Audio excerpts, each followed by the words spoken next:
in the gallery, and we appreciate that.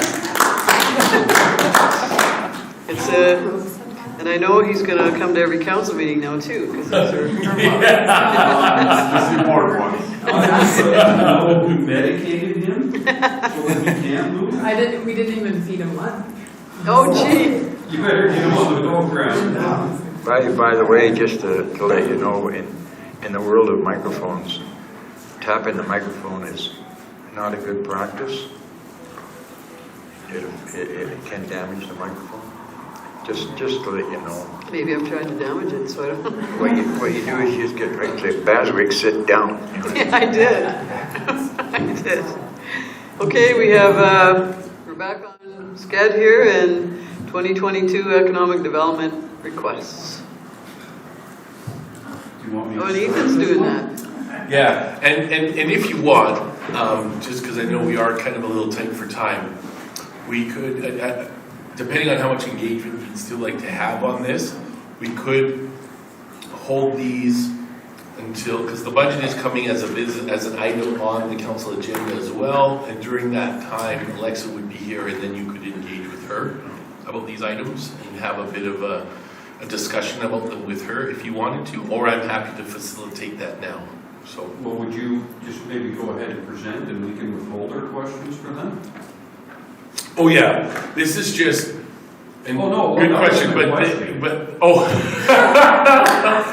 so these were all presented by Alexa at her workshop with you all, and so these were all just the extra budget asks that she had in her presentation. So that's why they're here on the list of discussion or considerations. Yeah. And I've yet to go through this presentation yet. I think that one's coming to DDAC. So I haven't seen this presentation. Oh, because you were at that workshop, right? So you missed what she talked about. But she is Right. presenting it to DDAC. It's coming up Right. on Monday and 2 weeks ago.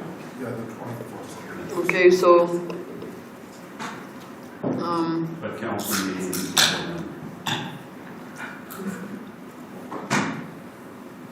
yeah, like all of council has seen this, and I think this is just a matter of, again, that. And then you have this. Alexa did give me- Yeah, I think we need something. I know we have some big discussions, but Because obviously, you're not going to remember exactly what all Oh. these things are. So she did up a little bit of is that the one we got that night? a explanatory. Oh, I'm sorry. Your ankle okay? Whoa. Sorry. I'm sorry, that shouldn't be out there with you. I think it would be better. Would be better to be able to You walk engage. around with skis on. No, I tripped over it too. I shouldn't have had it there. So Alexa did have a little bit of a, so she got a little paragraph for each of the funding items to kind of give you a bit more understanding and explanation as to what her intention and plan is for each of those. If I may, I'd like to kind of hold and be able to engage with Alexa on this. You know, it'd be more informative for me to interact with her. Well, we did. Like, we've already been in this workshop. This is now just deciding what we want in the operating budget. And then, and that can come with budget talks, I believe, because this is $100,000. Canadian? Yeah. Don't do it in rubles. Well, that would be better for us. It would cost us nothing. Actually, she said this amount she did have in rules, so it's. We all do. It's a whole bunch of rules.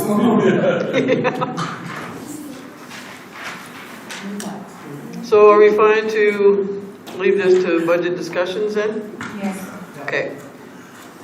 but I think this is confidential, so we don't need to ask them the questions.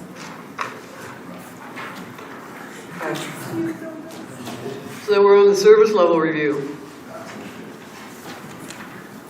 And then, am I capturing that right? You're okay to have a bit of this engagement discussion then Tuesday night during the budget item? And I think you would be on, right? Oh, obviously. Because if we're just tabling it on Tuesday night, then the discussion will come about And it. this might be one of those things, and maybe that's what we do if you want. When you're done everything else, you want this to be kind of the last kind of like extras that you consider once you've made decisions about everything else. I would rather.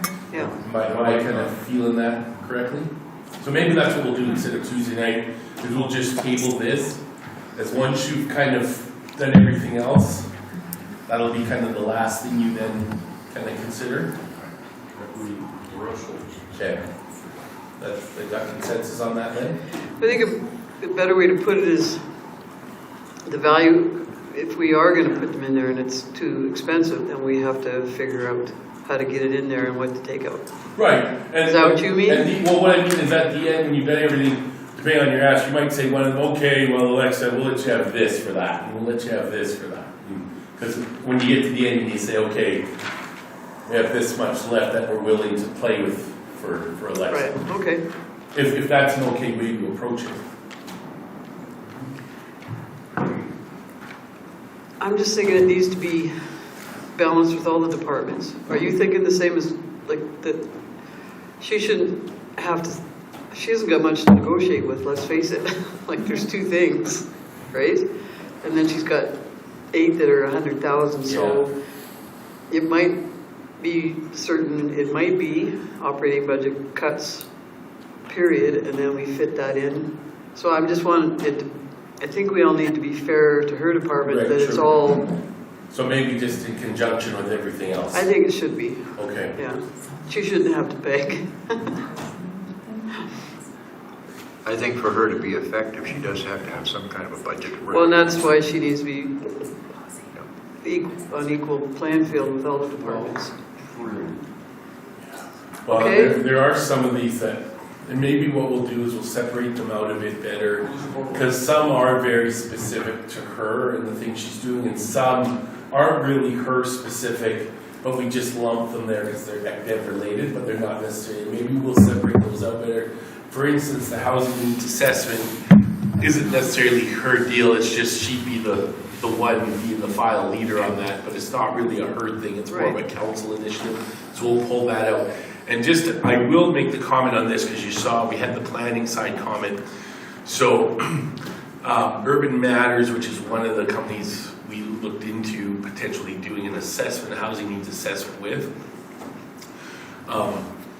it was a sister company to Urban Systems who's going to be doing our MDP, and they said they could link doing the housing needs assessment with the MDP at the same time and save us on the engagement side. So basically we could do, that would mean we'd only need 10,000 extra to do both the MDP and the housing needs assessment. So that would save us some money if we did them together through the same umbrella. So a note about that one. But okay, we'll restructure some of that and keep just very Alexa specific ones, and then we'll pull up the more general items, and then we'll bring that back as more of a conjunction discussion. All right, thanks. Craig's sitting there ready to talk, I think, unless he just likes that chair. I've grown fond of the hot seat. Here we go with the works level review on public works levels. All right. And maybe just before Craig starts, I'll just introduce this section. So these are, as you're aware, this is a continuation of the discussion we had at the pre-budget workshop, where we identified some potential areas of service level increase that you wanted us to explore. And so that's what these are, potential ways to increase or enhance our level of service. And so with number 1, we'll turn the time over to Craig, who's got some ideas for public works. Awesome. Thank you, Ethan. So as Ethan mentioned, we had sort of briefly talked about this as an option for the department a while back, and we were kind of asked to bring information back on sort of how that might look for us. So I guess I have a feeling that everybody kind of knows our background from the operations end, but maybe for Councillor Williams' benefit, I'm going to go through just a little bit of history. I'll try and make it real brief.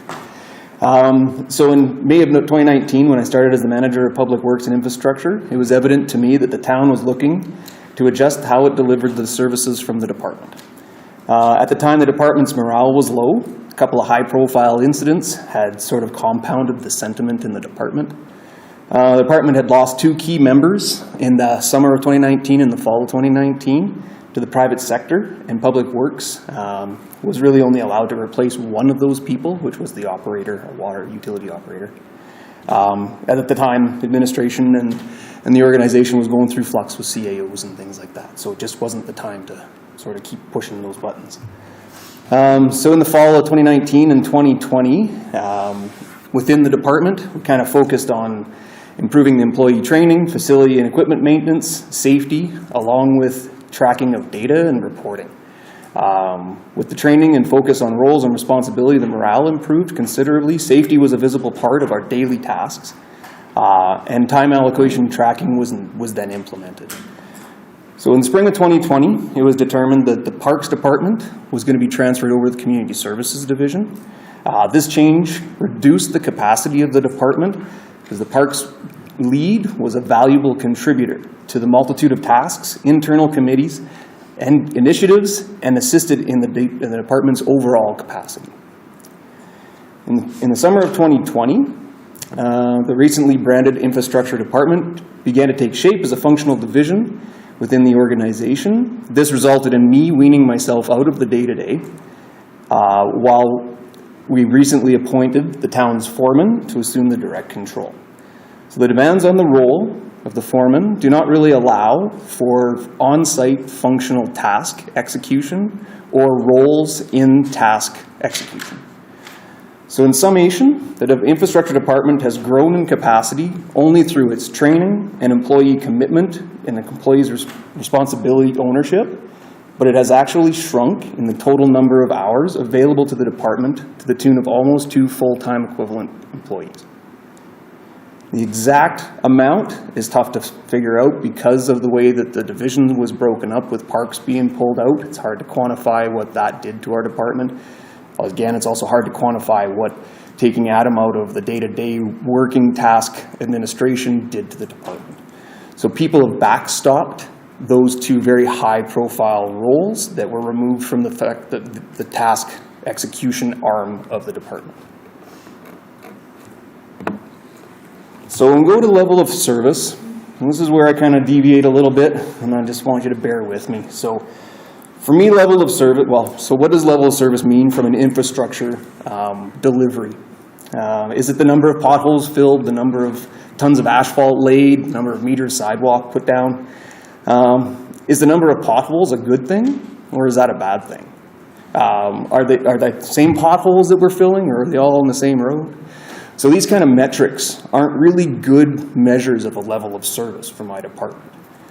So I kind of broken down level of service for my department into sort of 5 functional pillars.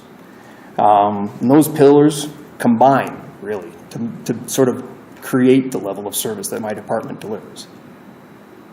So I'll just do them real quick. Leadership.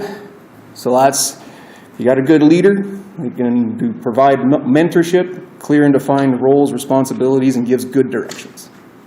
Workmanship. This comes from training, standard operating procedures, safety procedures, asset management procedures, and quality system management. So these are the data producers. So how many pounds of asphalt did you put into that one hole? Where was that hole located? Was it a sunny day or was it minus 30? That's part of workmanship. Stewardship is taking all of that information from the workers, compiling it, and using it to make educated decisions about what's good to do. What's the next step?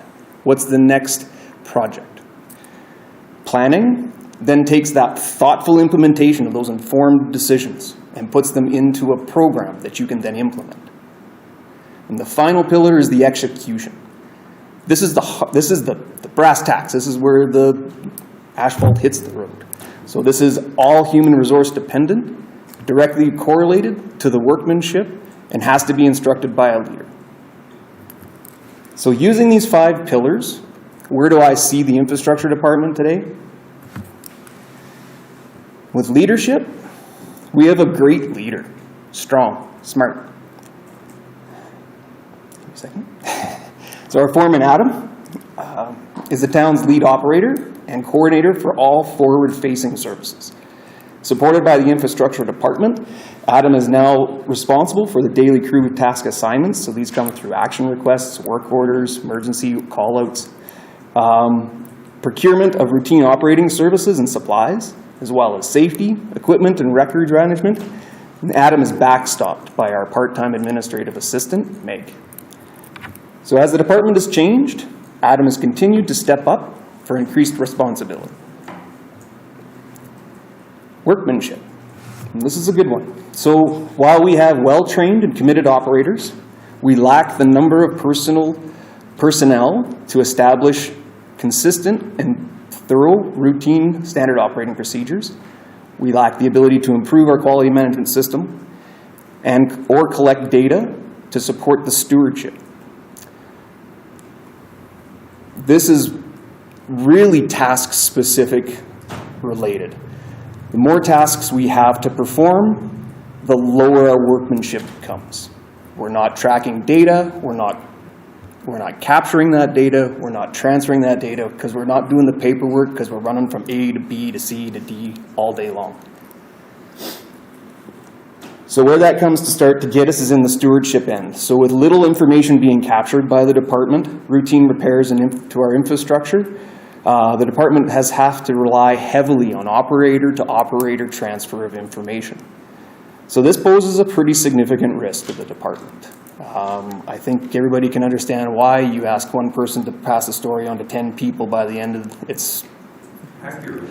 it's exactly as it started. So we run into that challenge where was it between this house and this house the pipe was repaired, or was it between this house and this house, or was it on the other lock? Those kind of transfers of knowledge they pile up. So, the coffee's good. So in planning, with principle with no data coming in, no decisions to take action can be made, and then no action gets done. So we've noticed this with roads, we've noticed this with our lagoon, we're starting to see it with some of our pathways and in our cemetery. So it's never too late to start collecting data. It's never too late to start that process of planning, and we've started that. We're working towards it. We've identified it as a gap.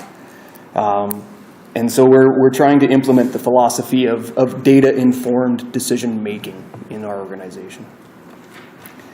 The last one is like where the brass tacks kind of comes into play, so the execution. So although we have a small team and gaps in our data to support informed decisions, infrastructure continues to improve its overall execution. Operators are working hard to improve the workmanship and work on creating standard operating procedures with integrated safety protocols as time permits. We also continue to work on how to get asset management to merge to our daily tasks and talk about what it's going to take, both resource and parts and pieces and hardware and software, to meet the expected level of workmanship. So what does this kind of all mean? I know we started with 7-day operations, so I'm going to try and get back there as fast as I can. So what it kind of all boiled down to is staffing levels in the department. Currently, we have a dedicated utility operator whose duties allow for only minor seasonal support to other departments. We have a facility operator who operates our facilities and intermittently supports other departments. We have 2 heavy equipment operators who predominantly are assigned to special projects and roads, which leaves 1 maintenance operator to support all of the departments. So from a high level, during a normal operation, when the department's staff are being used for their purposes, utility operators busy doing water, wastewater, field facility operators doing facilities, more than 1 piece of heavy equipment is needed. The department has 1 operator to run a support vehicle, a shovel, a tamper, a broom, and any documentation that might be necessary to capture the work that was just completed. So an example for the department, and this is kind of at a sort of a broader spectrum, sort of over a couple of months, but in 2021, the infrastructure department was tasked with tree locations, civil dirt works for the skate park, reconstructing and relocating the Southridge pathway, restoring the coulee, and continued construction of the cemetery Deer Coulee pathway, as well as built the playground at the Memorial Complex. So it is estimated that the projects that the Infrastructure Department took on took 2,235 hours from the Infrastructure Department's abilities. So in order to perform the tasks that those 2,200 hours took, we had to sacrifice several key routine maintenance activities. So those key activities were street sweeping, line painting, crack filling, potholing. We did zero alley maintenance, and as we previously discussed, the Butte Water Tower still hasn't been completed. So with the current staffing levels, the department is constantly faced with having to choose A or B when both A and B have equivalent merit and both A and B have costs to not doing them. So in the case of the skate park, there was a cost of civil construction works or infrastructure's time. Infrastructure's time went in, the cost of the contractor went out, but then we had to take from somewhere else. So nothing comes from nothing, as we all know. And so we're always having to put something else in front of something else when it comes up, if it's got the priority or the direction or the drive to get put there. So, path forward. So in response to the request for more information on transitioning to 7-day-a-week operation, it's administration's opinion that the department is currently not ready. With the existing staffing levels, it's not possible to staff those 7 days adequately. To marginally staff 7-day operation, we would require 2 full-time employees. And to adequately staff those same 2 shifts with 4 employees each, we'd need 3. So that said, in a request to bring the department closer to 2019 staffing levels, it is requested to add 1 full-time employee immediately in preparation for the summer and spring operating season. Additionally, the department is wishing to encourage our youth to participate in municipal infrastructure operating career opportunities and is seeking council's support to hire 2 summer students. The Human Resource Department has already applied for grant funding for 2 positions, and the grant can cover up to 50% of the cost of the summer students' salaries. The summer students would be supervised by a competent maintenance operator and would be the labor utilized for our infrared asphalt repair equipment, which was delivered early this year. The summer students will allow the maximum amount of repairs to be completed without the department having to sacrifice other key maintenance tasks. The department would be able to catch up on the more specialized tasks that were not completed in 2021. Further, to align with 2019 staffing levels, the department is asking for an additional full-time employee to be hired in the fall, following the departure of the summer students. So what this allows the department to do is, with a full-time equivalent and 2 summer students, we can staff the asphalt equipment to run as often as Mother Nature will allow us to. And we would be able to maximize the use of that piece of equipment while still maintaining the services that we predominantly are expected to provide. At the fall, towards the end, when the summer students leave, we will have a wealth of data from those number of man hours, from the amount of repairs completed, the volumes, the tons of asphalt. We'll know the locations, we'll know the temperature at which they were laid, we'll know how long it took to do each one. And our department will chew on that information and prepare informed decision-making options for us moving forward. And that person in the fall would then put us in a position at the beginning of 2023 to consider going to a 7-day-week operation. I don't know if we would move that way that quickly, if we were to wish to continue moving forward in that direction, but it would give us the opportunity to be able to make the decision to do it.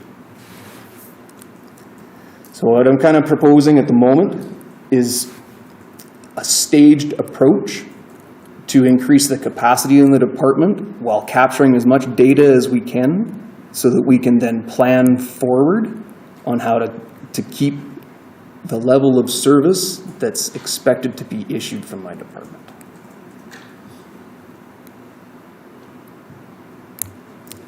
I will take questions now.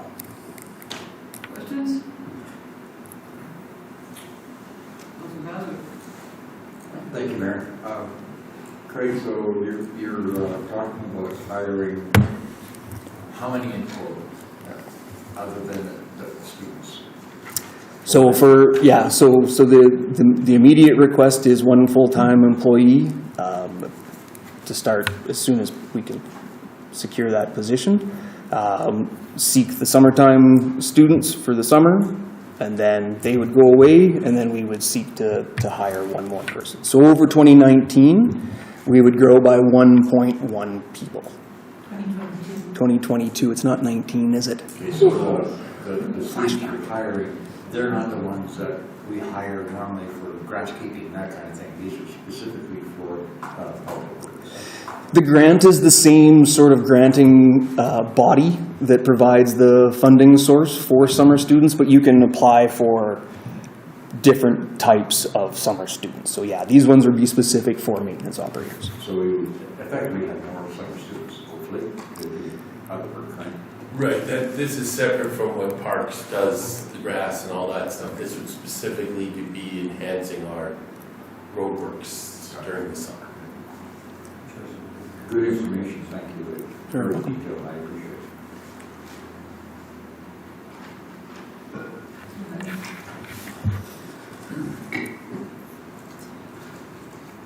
So obviously I see here increased costs.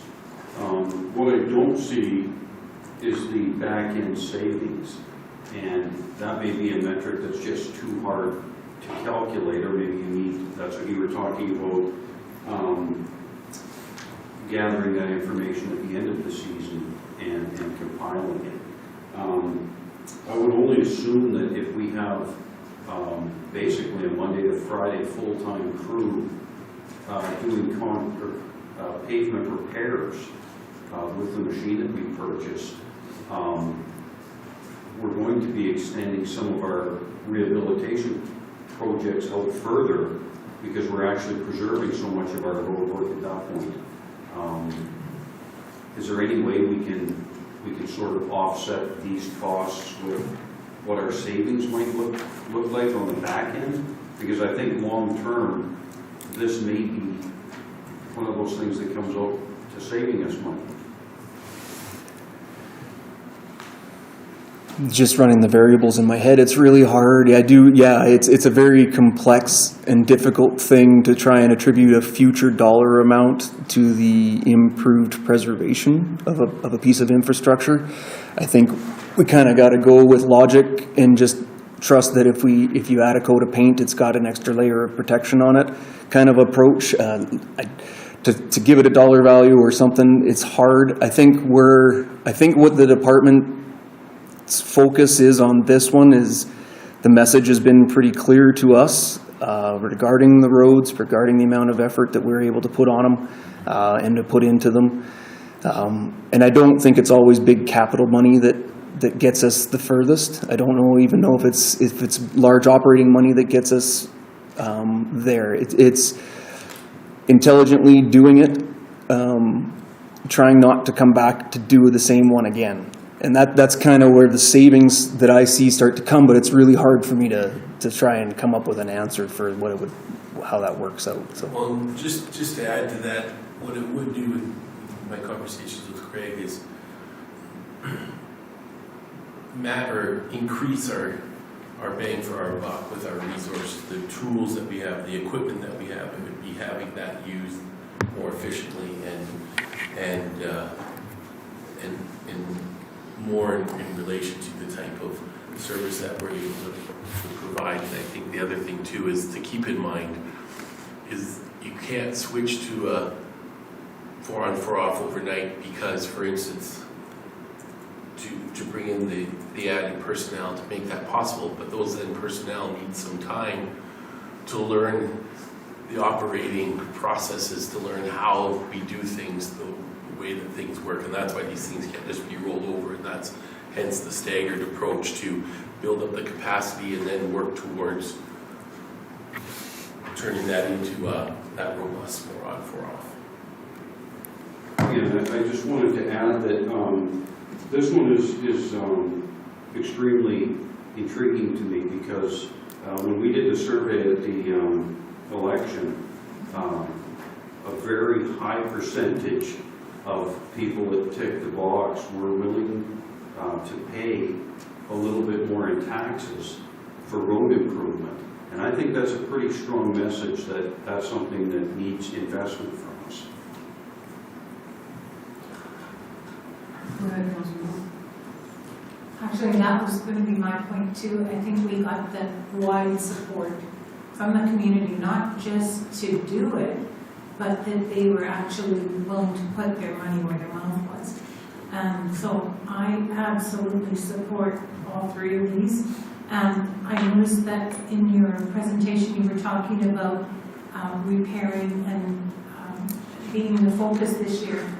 And with the small amount of asphalt that you have to put into that infrared processor, when I look at how that coal mix has been popping out in front of my house year after year, and this stuff is supposed to outlast the pavement around it, I can see the improvement that a year, given these extra resources, might do with the extra staff.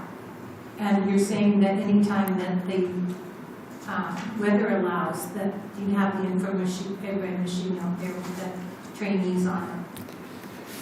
Yeah, and basically what a full-time employee allows us to do is take a competent operator and put them on the asphalt equipment while we take the new operator and put them in with a really experienced crew. And then with the 2 summer students under an experienced operator, it would be perpetual in operation, many hours of the day as they're willing to work, and as often as Mother Nature allows us, that machine would be out. There's not a road in town we couldn't stop 10 times on and make some solid improvements. Thank you. My road, 23rd Street's perfect. Yeah. There are like 6 streets that are awesome in town. Oh, yeah. So, not to argue or anything. Councillor Bassett. Thank you, Mayor. I guess I'm thinking that Public Works has an awful lot to do with just standard maintenance without projects, right? So I'm hoping we're not overburdening our Public Works with the projects that we've elected to put on your plate and expecting you to do it with minimal staff. So I guess what I'm getting at is the added personnel would help alleviate that, what you might term overload of work that we've pushed in your direction. From my point of view, I have no problem with an extra hand. That doesn't bother me because you can't get work done with a one-armed shovel maker. I mean, you can't. It doesn't work. So we need the extra. I'll go with that. Maybe. I think I don't discriminate. people would take offense to that. No, I mean, they're doing a stellar job with what you've got, but it runs against time, right? Like, I don't even know if we have the tenders out yet for what we're going to do, and to try to take up the slack with a minimal staff has got to be difficult and somewhat stressful. So I'm thinking, from my point of view, you are an extra guy. From my point of view, you got it. Okay, Thank you. so that's what I have to say about that. I always love your little anecdotes in there. Anybody else? Councillor Williams. Thank you, Mayor. Yeah, I'll just like to echo what Councilor Moore said. I'm in favor of this. If we get more people out there, we can patch up more potholes and make the community happier. And I think there was conversation, well, I know there was, back when this was initially introduced, about, I'd like to see, and I think it's much on the same lines of Councillor or Deputy Mayor Engel, but the 7-day rotation, and I know this all plays out, but how much do we pay a year in overtime? And if you have the 7-day rotation, how could that offset this 150,000? Which is what I'd like to see that at the table too, for those decisions to be made. I always say that boots on the ground are the people that do the work. And I think we all hear lots about being overstaffed and whatever the nuances are out there, or the comments are out there, but I agree with the service level. Folks, I like the 7-day, I know Carstairs does it, they just love it, and it's working very well for them. I would never make a commitment at the table until I see what happens in the overall budget. And I think we do have to live within our means, but we want our departments to be staffed adequately, absolutely. And I have to say, Craig, that was an excellent presentation. Like, it was so well. I should have been an English teacher too, because it was so well put together. It just really was, and it was a convincing presentation and argument for what you need in your department. And like I said, it's not that I wouldn't support it. I'm just going to wait and see what everything plays out like, and I really appreciate the presentation on it. It was interesting, and again, back to that overtime, if we knew that number, that might be really helpful to make a firm decision on that, how this is going to play out best for your department. So thanks. Anybody else? All right, thank you.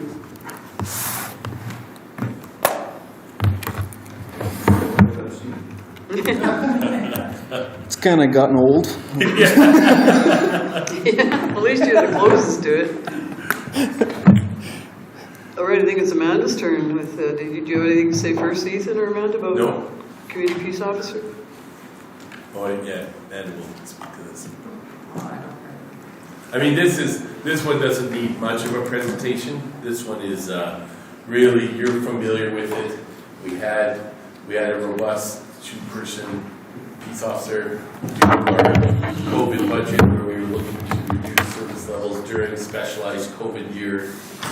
Council adopted to just use a part-time support system during that. We're now coming out of that. We're back to normal, and so this is kind of here as a time as council feels ready to go back to that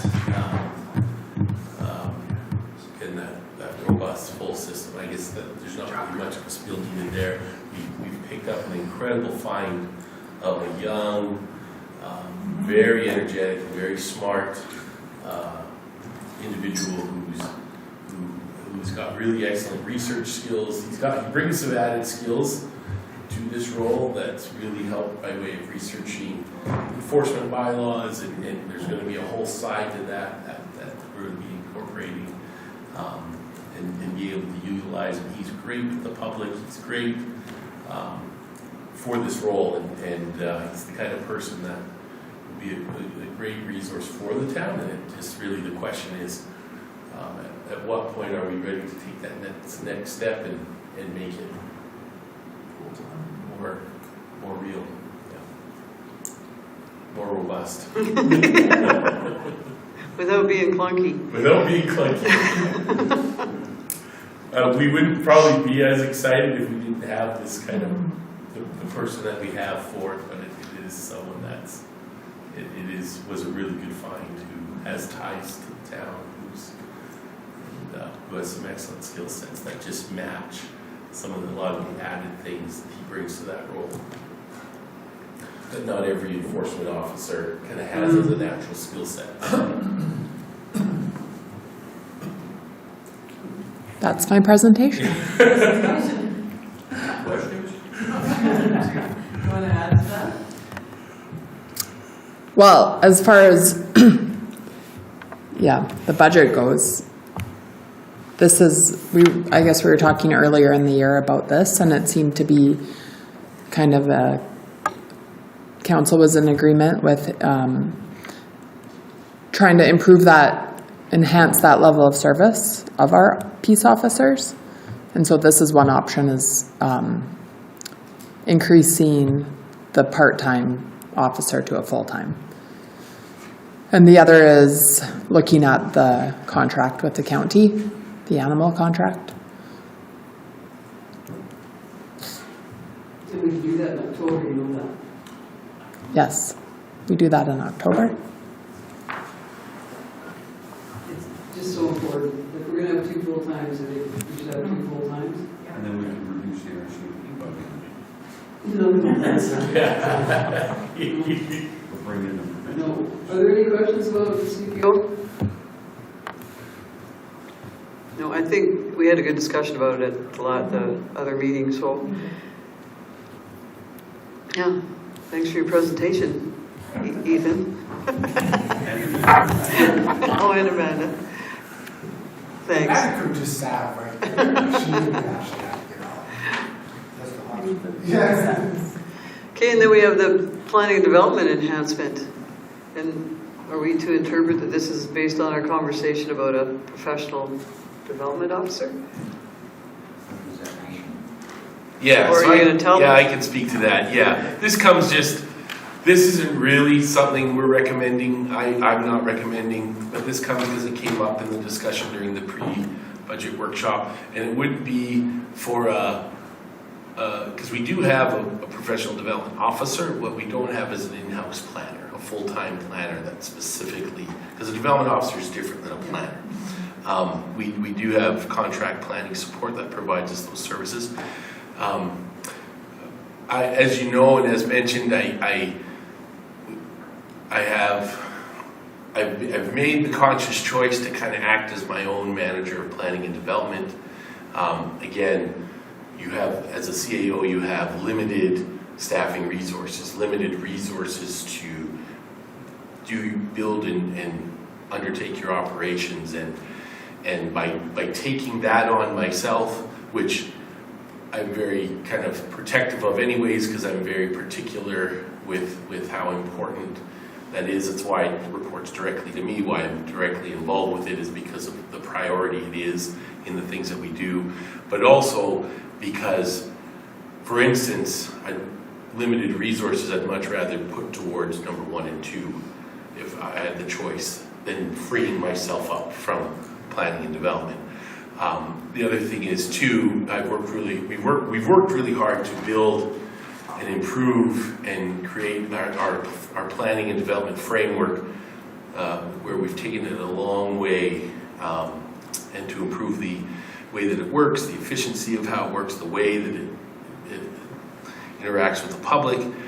And we have a very unique kind of planning not all, as I'm sure you guys have experienced through the years, not all planners are the same. They all have different strengths and weaknesses and skill sets. And there's different philosophies in planning as well, as you're aware. And one thing I really like about our contracted planning services is they share, that's why I work so well with them, is they share my philosophy about development, about an approach to developers, and they're very practical when dealing with developers, very helpful, they're not rigid, and they share my very kind of pro-development philosophy of how do we make this work, how do we find ways to make this work while still complying with those base things that are important to make sure that things are being done with integrity and properly, so that they'll function and they'll work.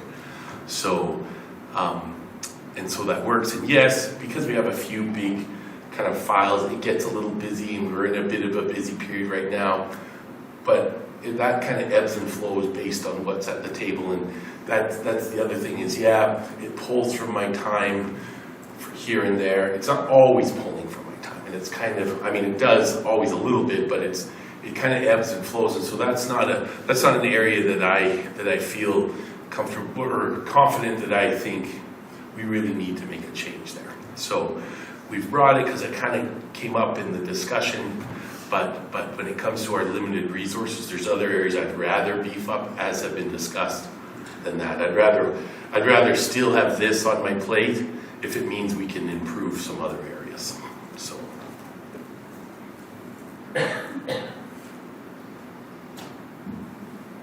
Any questions? I always have questions. The professional planner, though, would the planner, and I mean, we'd like to see, I believe I speak for council, that we'd like to see you do focus on the CAO and not be too much taken away from that role if that's, since that was the direction that we were heading. And the professional planner, we brought up if they could replace Urban Systems, though. And that money would be freed up for a professional planner, so it's not draining on our budget. And we would have that person, and you know that person would be dedicated to the town of Disbury, whereas Urban Systems is pulled in many different directions with a very limited staff complement.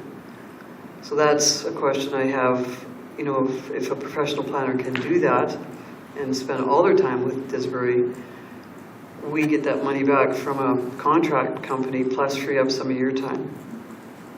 Yeah, that's a good question. So yeah, I'll speak to that. It would definitely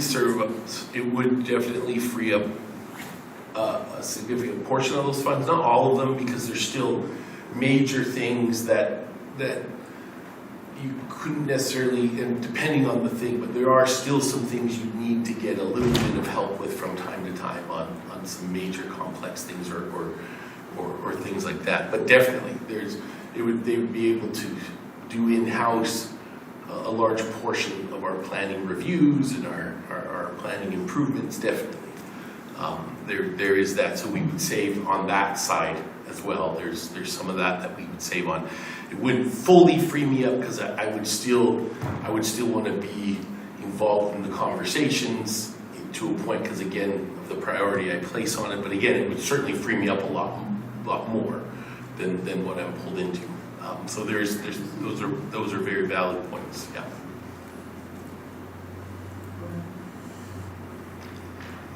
So would a full-time planner, would that planner be able to keep up with the workload at present? I mean, if we get a little bit busier economically, I guess my question is, if we bring on a planner, are we expecting the planner to take on more work than one person can take on, or is that question coming out right? What I would be afraid of is eliminating Urban Systems, putting a planner in there and creating expectations that one person can't meet. I don't want to. So my concern would be, can one person planner maintain the workload that would be required for one person to take that all on? Yeah, thank you for that question, and an excellent point. So, and on some of that, it would depend on that, and that's why I said it wouldn't eliminate the need for a bit of help fully. There'd be a little bit, depending on, but no doubt, and I want to be clear, in a perfect world where all things are wonderfully robust and the rivers are flowing, I would welcome this. I would welcome, my comment was more just, if you're choosing an either or, I'd prefer some of the other, but I would certainly welcome this. And there is a lot of advantage that there would be if we had someone that could be doing a lot of that in-house, direct, full-time focus on all these things, all these moving parts. There would potentially, especially with, again, because of a lot of the improvements and changes that we've made, we're booming a lot more and things are a lot more busy, and that would probably only continue, because the more successful you get in your planning frameworks, the more it actually gets busier, because then it invites even more growth, which requires even more planning work. So that would remain to be seen, because the more that would buzz and boom, it would obviously pull on that planner's time. And so that depending on how that goes, it would depend on how much more resource we would potentially need. Obviously, part of this too is I would only, if council did decide they wanted to go down this road, I'd be very particular to ensure that who we got was someone that I was very confident has that very special philosophy that shares the way that kind of it wouldn't just be kind of finding any planner who's available. It would be I would want to ensure that and even if it meant I had to wait a while to do it until I did find someone that kind of, and that's again why I've clicked so well with Urban Systems, is because I've just clicked with them as if we're old friends, as if we just speak the same language and we think about things the same way, and that's why that relationship has just coincidentally worked out so well. So that's the other part about this, is even if we decide to go forward in it, it would take as long as it would take to find someone that has that unique philosophy. But you always do that. Of I mean, course. we do hire those people here. Well, yeah, as evidenced by my track record. Yeah. And I just, and the busier we get, the more opportunity we have to hire people to support the department. So, and that's one thing about planning is the busier you get, the more successful you are in that. It does potentially lead to more revenues, which then will help to, because then that will require probably more enhancements to the department, but that's all a good thing because you're managing what ends up being increases to it. and I do hear good things about having your own planner for your own town, for your own municipality, and I'm still interested in pursuing that, and I know we've talked about it, and I think I would like to see information brought back, like, knowing what I know about what we pay Urban Systems from signing the ledger, I know that it's significant, and if we still have to bring them in here and there, but we have someone to pay attention to us all the time, and to every developer come in, we don't have to get in line with all the other municipalities, and that's my, just our discussion. So if council is of the mind to just have that information brought back, how much are we paying out in contracting for planning? How much this planner would cost us, but the investment might be very worth the money to ensure that Disbury has someone looking out for Disbury. And I'm not saying Urban System doesn't, I just say that's their job as contractors and have many municipalities are looking out for it. Yeah, the other upside about the contractor is you're only paying for the time that you're using. You're only getting billed for. I mean, that is the other thing. You're not paying for benefits. You're not paying for but you get what you pay for, right? It's relative because you are only paying for what you use. You're not getting that maximum focus daily. So would everybody agree to just see that back, what we are paying for contracting already and how that planner could be implemented? It's just for information at this point, and the direction, and go ahead. I guess until we have more lots available, what we have right now is kind of like a very much ebb and flow.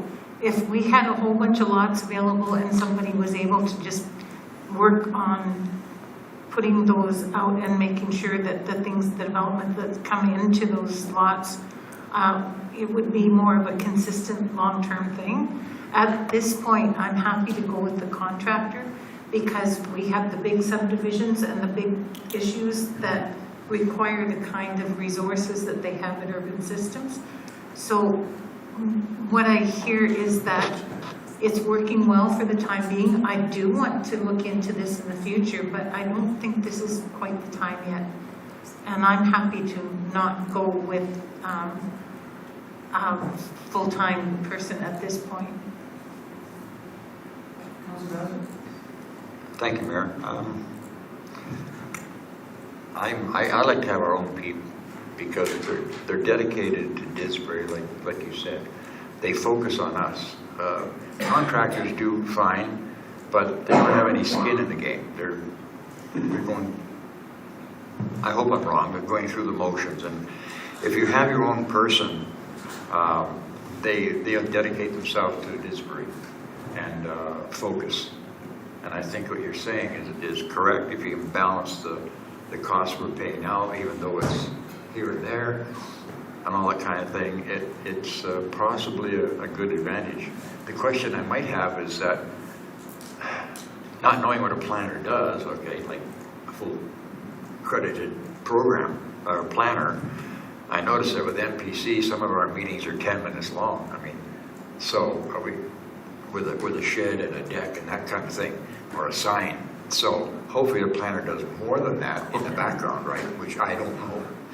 And if that's the case, it's fine. But if the planner's involved in those type of things, as an example, the next meeting for MPC is canceled, so there's nothing happening. So obviously in the planning department, there's not a heck of a lot happening, right? So you're gonna have a $150,000 a year person doing nothing, essentially. Again, not knowing what they do. It's hard to balance that thing, right? But I'm in favor of our own person, because he would be gung-ho Disbury, right? Thanks for that. Do you want anything answered about that? Well, he's nodding at it. I mean, I can speak a little bit to what a planner does and hence why the invoices are what they are. Because our contractors have been busy helping facilitate some major complex development files that are kind of in the works.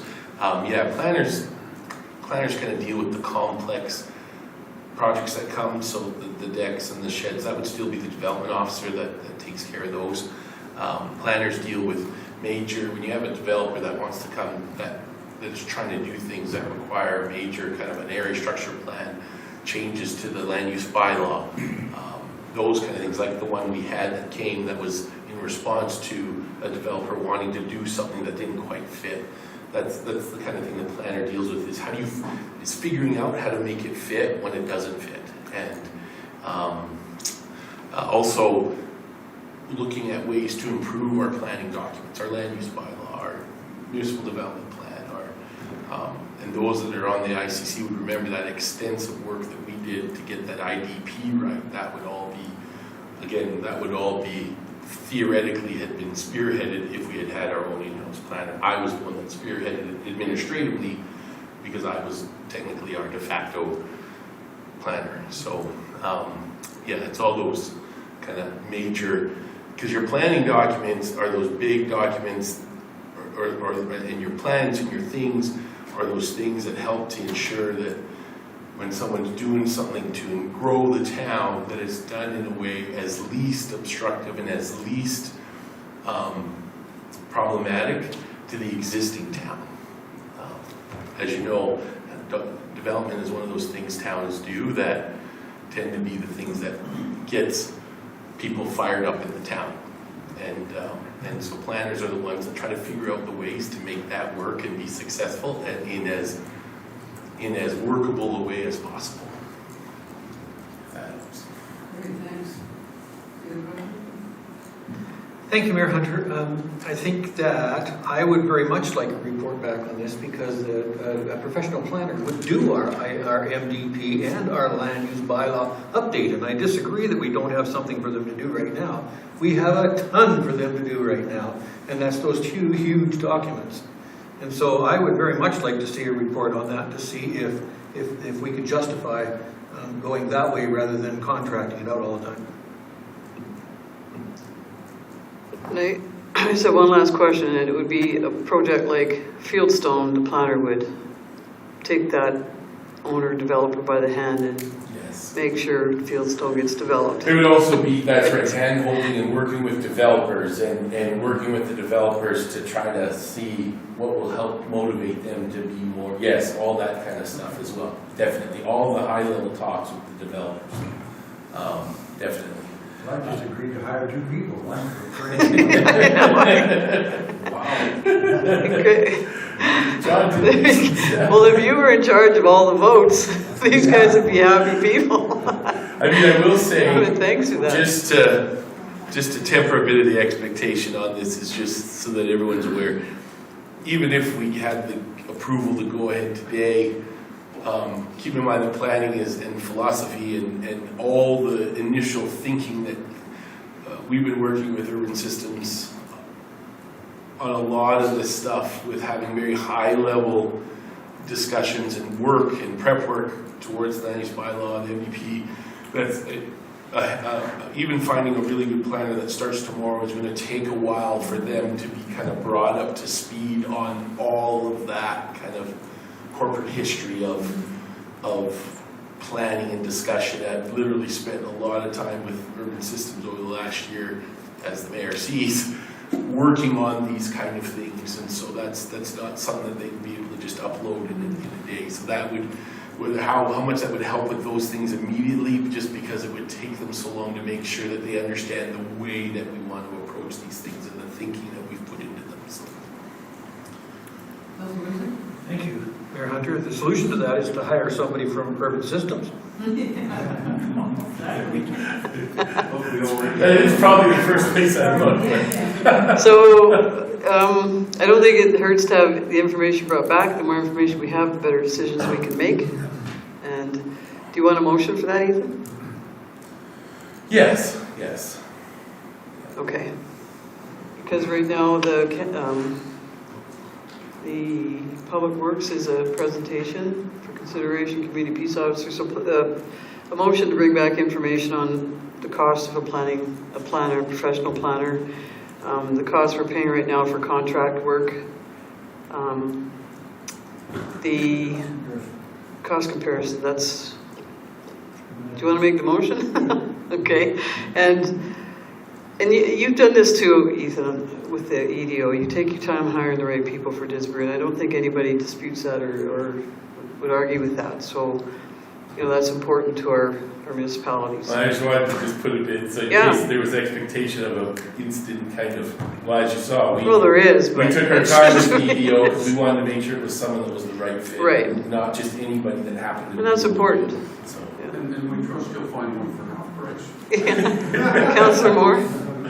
I'm just wondering, with the cert being that these are the only 3 things on the service level review, and we're dealing with 3, I would really like to see 1 and 2 be included in our next draft budget, because I think they're so basic and so important that there's lots of things that maybe let's consider later. I think that these are so basic that we should ask that they be included in the next draft budget, 1 and 2.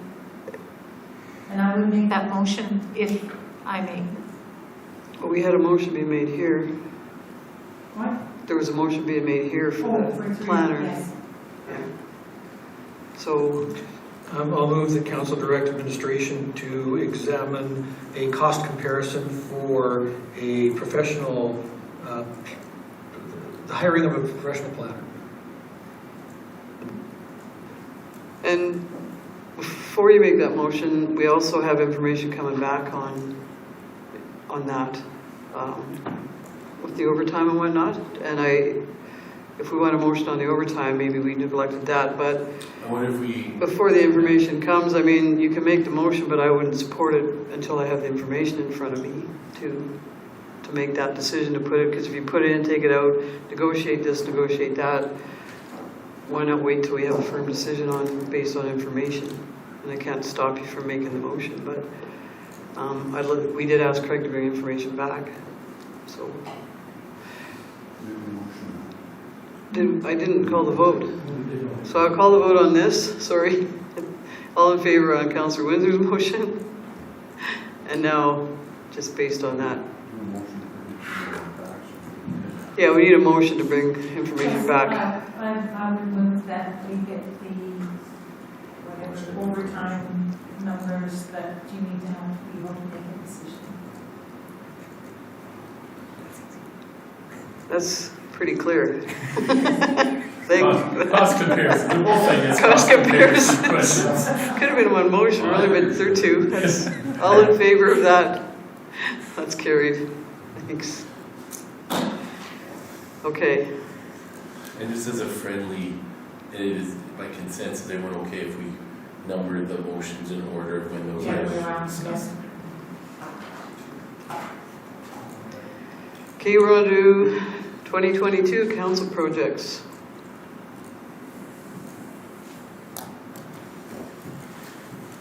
Councillor Moore? It seems to me that these are kind of in the ones that I would rather see come to the end of the budget rather than now.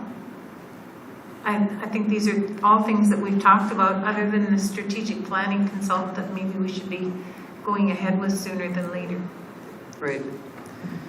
So you want to put 1, 3, and 4 on the bring back later list, and then deal with number 2 right, no, sorry, 1, deal with 3 right now.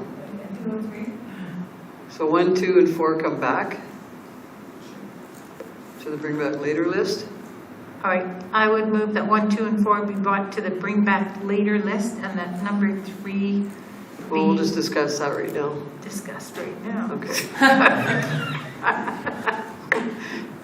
All in favor to bring 1, 2, and 4 back? That's carried. And so item number 3, I think you had extra information on this consultant as to them doing a community engagement portion as well. Yes. So just got a little chart here, which kind of shows you. So it's got their kind of strategic plan amount, and then the second column is their public engagement portion amount.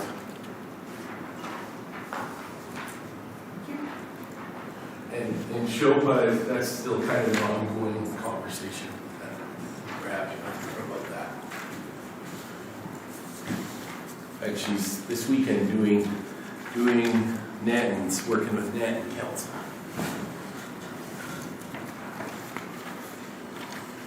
And I highlighted that only just because that was the one that seemed to have the most focus of the discussion during the last time we discussed it. So They don't do a community engagement? Councillor Moore and then Deputy Mayor. Okay, one of the most, the largest amount of input that we ever got, because people love to talk to council and they haven't really had the opportunity for the last 2 years. We rented the 5-0 Club. We had a councillor sitting at each table with notebook, and 5 or 6 people would come and sit at each table. And we had a list of questions that we wanted to know for our strategic plan. And they took notes like crazy. As it turned out, we ran out of councillors. We conscripted some of the administration was there, and they had tables too. We had at least 50 people at the 5-0 Club, just talking their hearts out. And besides that, had the input sheets at the different facilities, and they provided that too. And then we reported back to the community once the strategic plan was done, which would be after that facility was here, rented it again and put up the PowerPoints, and this is what we heard, this is what we did. And people just loved it. Like, it was, rather than having, 70 people answer an online survey for that council engagement on that kind of personal level. Certainly you get all the people that are the usual complainers, and maybe we just have a table of them because they have things to say too. So I would love to see council take this on for just the community engagement part of it, because then it's truly community engagement with council. Councillor or Deputy Mayor, and then did you hear that, Councillor Rogers? Right. You didn't hear that? Yeah. Okay, well. Sorry. I'm always worried when I see plus expenses, because that's just a number I can't calculate. So some of the, and that may be a mute question, that may not even be who anyone is considering. I just don't know how to budget And I that can in. speak to that. I'm not sure. Doug Griffiths obviously has a whole different type of operation, so that I wouldn't speak to. I know, just in my conversations with Shilpa, that's just simply any travel and hotels that's necessary based on whatever amount she's up here, because she's from Lethbridge, so it would just be, hers would be very lean just based on just a basic mileage cost and any, if it goes over multiple days, things like that. And if the train was stopped here, it'd be $8. I mean, she could sleep on my couch, maybe, you know. Councilor Brazard? Thank you, Mayor. I don't know, I have problems with facilitators of this kind. This is going to sound crass, but that's not what I'm trying to do. You put an A board up, and they're talking to everybody and say, what do you think the best things in Didsbury are? Oh, hospital, heritage district, all this kind of stuff. And that's all wonderful. I've seen that before. And the end result is they get me involved in the game. Instead of them presenting stuff, now I'm the show. And I don't like that idea. To me, all these consultants have done the same thing. And I know because I've been to those classes and learned this technique. So what happens is you're doing the work. They're standing up there making their $6,000. Yeah, there's some things that happen, but you're going to get the same results we got at the last one. You know, these are the assets they put down. Here's the assets of Didsbury. What do you think we should do in Didsbury? You could ask anybody here and they can tell you that. And with the talent we have in our administration pool, I am sure that they can, I've seen them do presentations as good as any of these consultants. So why are we spending the $6,000 when we got everybody sitting here who can do exactly the same thing? I know you're going to say, well, it's an outside perspective. Maybe, but the results are good. What I should do is make a list of this stuff. If we decide, or you decide to go, I won't decide on it, but if you decide to go that way, I can list a bunch of things, and I'll guarantee you that consultant is going to present exactly what I'm showing you. And it can be done with anybody sitting here. And some of these were $49,000. That just blew me away. You know, this isn't the NFL, you know. You know, so I guess you can tell that I'm not pro consultant and for this type of thing. And we could get together and brainstorm, and I'll guarantee you could come up with stuff like we did at the retreat, where we did almost exactly the same thing. Right. So anyway, that's my rant. So are you in favor of this? I guess, yeah, I'm unanimous in that. In favor. So, Councilor Williams? Thank you, Mayor. I really like the idea that Councilor Moore brought up, like renting a local spot and just having people come in and one of us at each table and getting their ideas. I really like that idea. When it comes to consultant, I'm not in favor of spending what you're asking, like $20,000, $16,000. Like that's way too much money. That money can be put to better use. So if we are going to hire somebody outside, it's going to have to be the last one.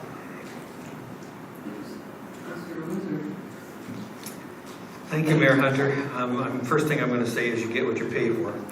And I think that strategic planning should be a community thing. We've done the deal where it was administratively or council driven, where 7 people put in their ideas, and the community doesn't buy into it because they weren't involved in it. And I think the community involvement is critical. The other thing I think it's important to say is that I'm not trained to do this. I'm not trained to be a facilitator or anything else, and I have no intention of facilitating a table at a community engagement. I'm not qualified to do that.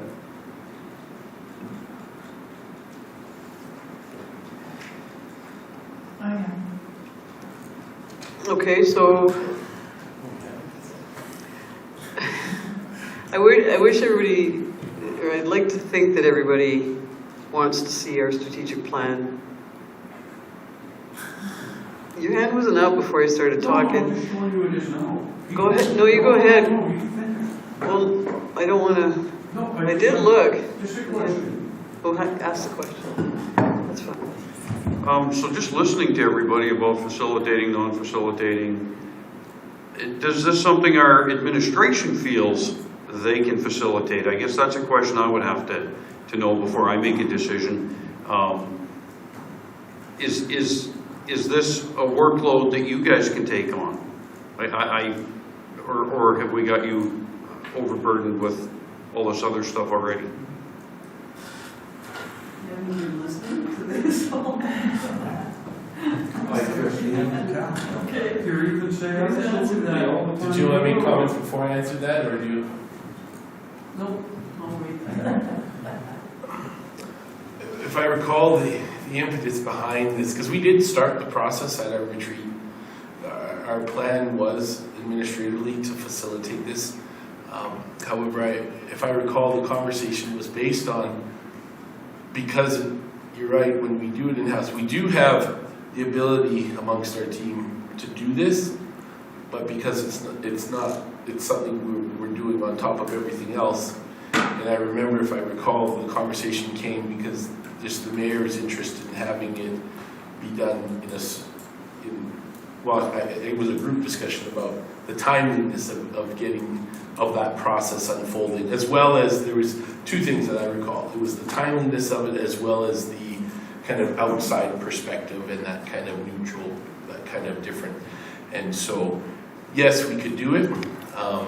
The thing about a consultant is it's very time specific. It's very, you schedule it, they get it done, they have it done by a certain time versus, we go through a process, take you through a process that would kind of undertake over a period of process and time based on while we're doing everything else and still doing it and rolling you through that. Again, we started it at the retreat, but that's kind of the, I guess, the non-answer.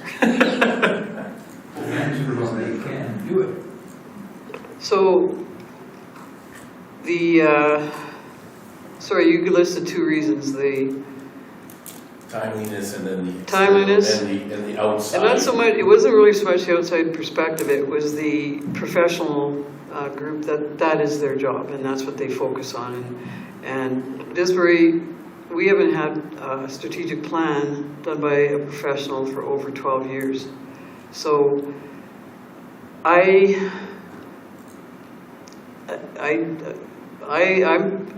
50 people sitting in I'm sorry, it's not meant to be, with all due respect, 50 people sitting at the 5-0 Club does not represent the community. And I certainly, those are coffee with councils, I think. And I'm happy to do coffee with councils, but I'm not happy to put together a document of a strategic plan that is meant for professional facilitation. And I think if you talk, whatever municipalities you talk to in Alberta, and I know Councillor Baswick doesn't like to be compared to other municipalities, but that's what these people do. And they bring in our perspective, they bring in our community's perspective. And again, I would hire Doug Griffiths in a minute, and I'd ask that come out of our surplus to do that, because he's that professional and he is that good. And I listened, and I think Ethan listened to the same presentation at AUMA when you had Doug presenting and then you had the other guy presenting, and it was like there was just no difference. There was such a difference, there was no comparison, I guess. And the burden on the time for our staff would put us well into the fall to get this done. And a strategic plan of most municipalities is done already. So we lag behind on our strategic plan, which is one of council's key roles too, is to create a strategic plan with our community. So I can't endorse it enough, and you just as strongly as Councillor Baswick feels, I just feel we need to get this on rolling. And if we want it done by the end of May, it isn't this team that will do it. We couldn't even burden them with that. We haven't even got our budget passed by then, generally. So I plead for council to consider that we hire a professional facilitator to create our strategic plan with us and with our community. And whatever that looks like, if it can come out of our surplus, then I suggest that we consider that, because it's critical to a municipality and to a council to have that in place. Well, and I'll, if I could, Mayor, I will speak to what you did say, and I do want to, because these are different numbers, they all have different numbers. And when I say administration can do it, but you're right, it would not be the polished, slick. These are professional, and we did only pick, we got a whole bunch of proposals, just so that you're aware. As we told you, we were only going to bring ones that we were comfortable that the experience would be worthwhile. Because there are, like planners, not all consultants are the same. And as you've experienced, you've been to sessions, as Councillor Baswick said, that you didn't feel was very beneficial. But there are some where they're very beneficial, and they are worth their, and I'll just echo that about Doug Griffiths. Yeah, it's kind of a number that makes you almost kind of think, oh yeah. But if you've ever been to a Doug Griffiths session, you do get what you pay for, and it is a really good, productive session. And that's just an example. All of them would make you feel that to different degrees, and there definitely is a difference. And that's why I would just echo that. If you want a really professional experience and a professional plan developed, then I would echo that it's worth the exercise. Probably not every 4 years, but once every so often to bring that kind of just higher level professional approach to helping capture the vision for council and the community.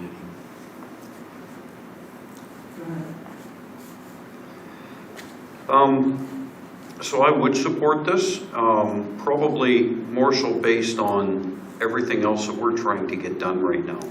And I personally don't want to get bogged down with more surveys, and I agree with Councillor Baswick on most consultants, and I don't like to spend any money on them. But we have so much on our plate right now as a council, and I think we've put so much on administration's plate, and that's really the answer I was trying to come to, is can they do it? Yes, they can. But we're just burdening them with more, and we're not providing more resource to do this, and we have to be careful. So I would support a consultant on this item. Councilor Moore? I have a couple of questions about, first of all, 12 years ago, are we talking about the one that was there before we came? And then weren't the people that we brought in professionals to go over the strategic planning with us and redo it? Our strategic plan was created with our administrative team in April of 2018. And all we did was tweak some entries in it in April of 2019. So it wasn't, 18, so that's only 4 years ago. That's not 12 years ago. but that was just an hour. The rest was creating an evaluation toolkit for a CAO, and then we had an hour and a half for the strategic plan. Didn't the council before us, are you No. saying it was 12 years for that? Because I quite like their strategic plan. I guess the thing about that is I'm a little concerned about Doug Griffiths, because although he is a great speaker, and he was, I really enjoyed him as Minister of Municipal Affairs, he is not, he's self-made. And if you look at Estevan, that was desperate, and their motto under him is, "This is Estevan." And he made fun of ours. And I don't think his philosophy is like ours, because I like ours, and I hate "this is Estevan," and I certainly wouldn't want to have "this is Didsbury." He's nosebleed high for price, and he's a great motivational speaker. I could listen to him all day. That doesn't mean that he necessarily will have a good strategic plan that will suit us, because he is not from our area, and I don't believe he understands us the way somebody would need to be able to to actually recommend things, because clearly he will recommend it without knowing us. He's already done that. So I couldn't support having him here. I would listen to him, but I don't want him to do our plan. He doesn't create the plan, we do. And then they put it on paper. But, and that's fine. What I would suggest is that we get some references from fellow councillors who have had the middle two, like Rinnick and WCS. So get some references, bring it back to council. What about the bylaw? Why not just have her do, she's been highly recommended. Well,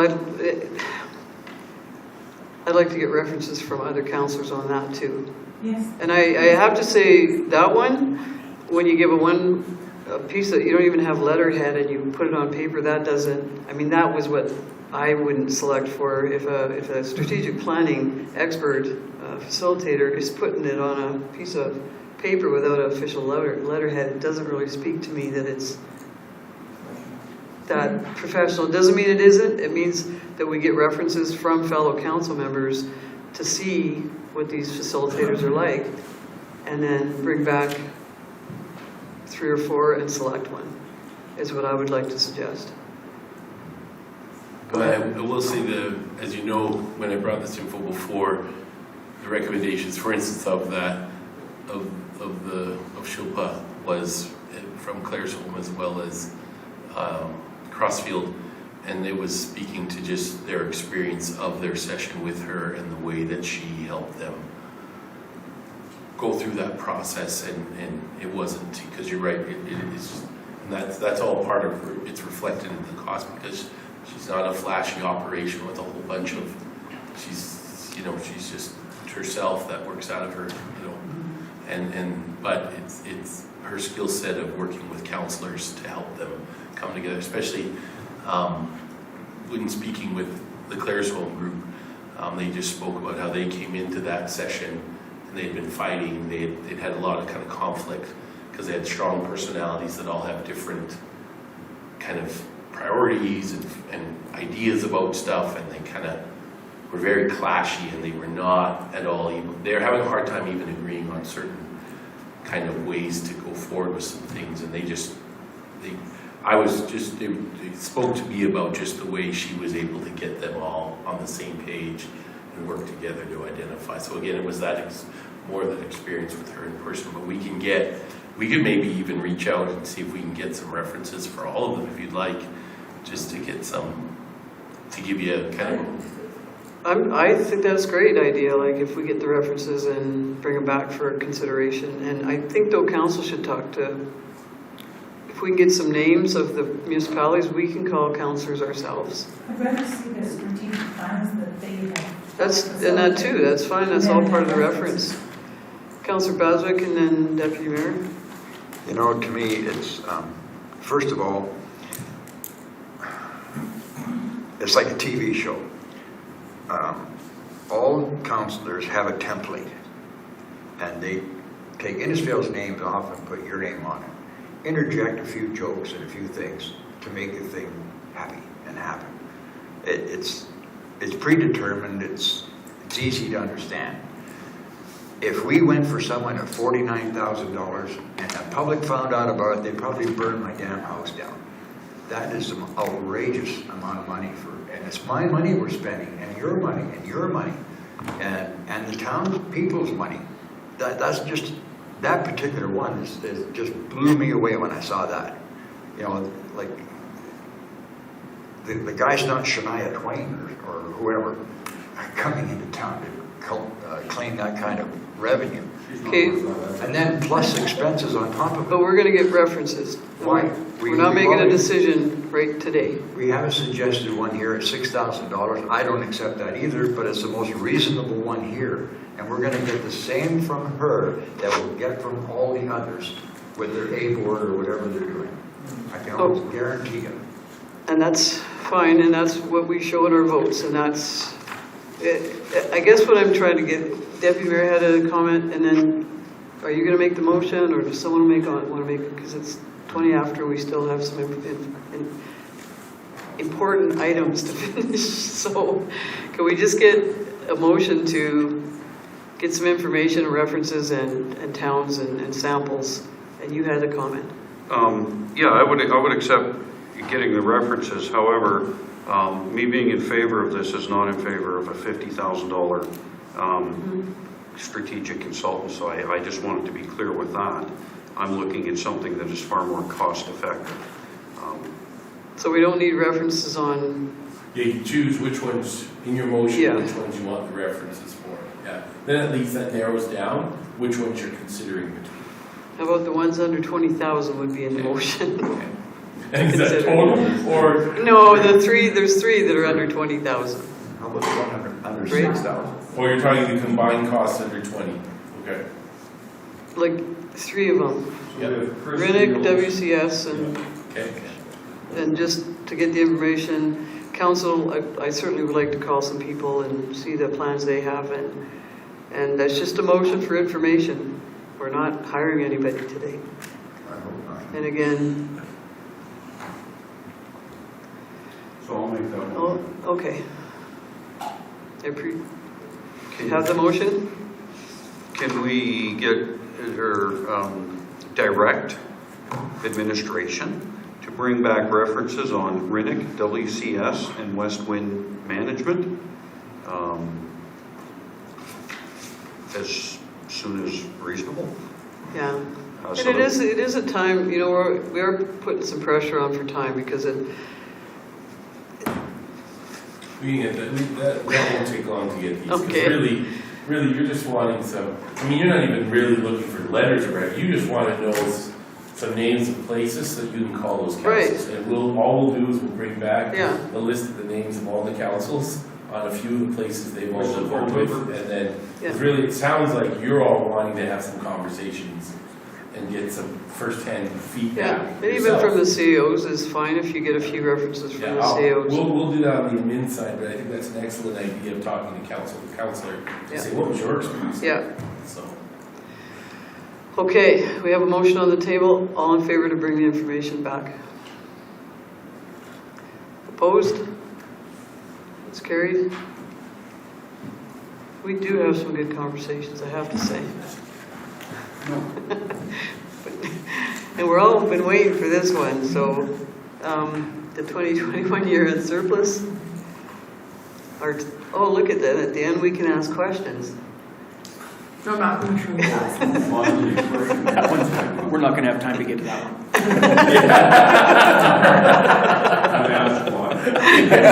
you were going to be able to. Okay, 2021 year in surplus, here's some recommendations in front of us here.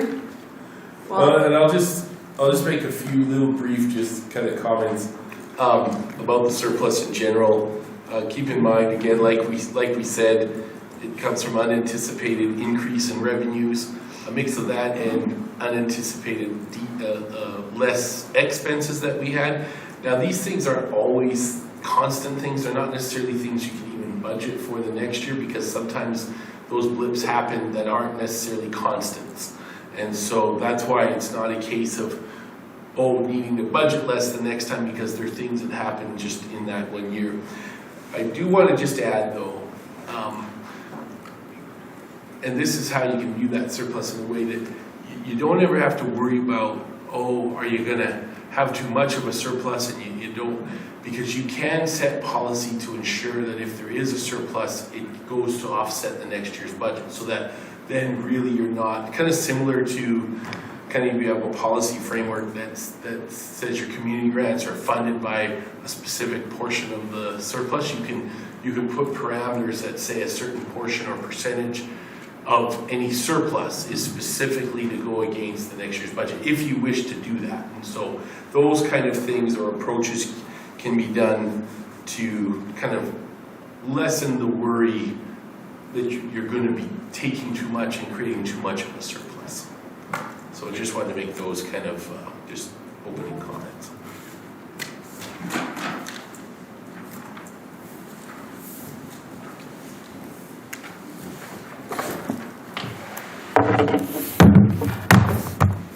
Good evening.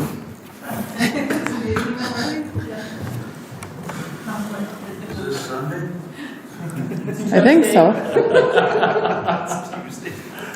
So I just pulled up the, from our agenda item, when the surplus initially came to council, we had broken out where the surplus was coming from. So I know this isn't by department, but it gives you an idea of why we have those surpluses. Now, a lot of it was in revenue, and our revenues were stronger than expected. And this was in things like, keep in mind, it was a really hard year to budget for revenues, for recreation, for planning, for these things that were impacted by COVID. So a lot of it fell into those categories, like the aquatics did a lot better than we had budgeted for. And same with planning revenues, and the cemetery revenues were strong. Things like that are a little bit difficult to plan for. And with COVID, it was even more. There was no basis really for that. It was our best guess at the time. The second largest category was salaries and wages. So we saw several leaves of absence with our staff last year. And when they go on, we have the benefits where they go on a short-term or a long-term leave of absence. And so the town's no longer paying them when they're on that.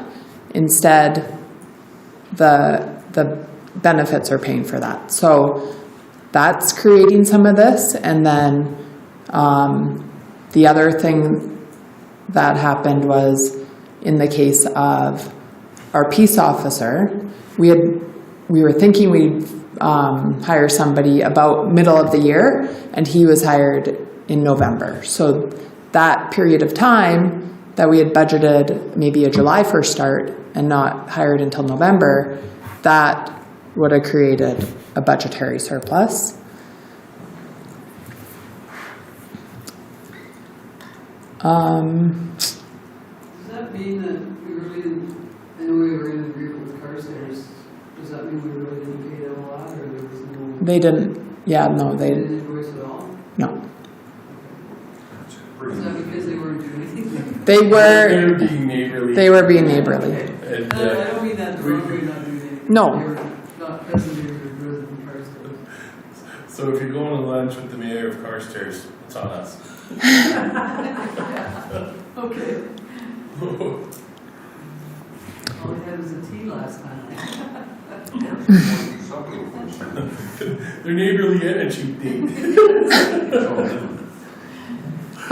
Some of the, another big item, 10% of it was the municipal RCMP contract lower than expected. Again, that's a staffing thing, but we can't manage that one. That's for the RCMP to manage. Then we have things like proceeds on sale of equipment. So we didn't budget for the sale of the grader, but we sold the grader, and our policy says now that money comes back and council decides where to put it. Snow removal, we have $45,000 budgeted there, and they spent less than $2,000 in 2021. $2,000. Like when it snowed late in 2020, and then it didn't really snow a heavy snowfall until 2022. Think about how dry 2021 was. So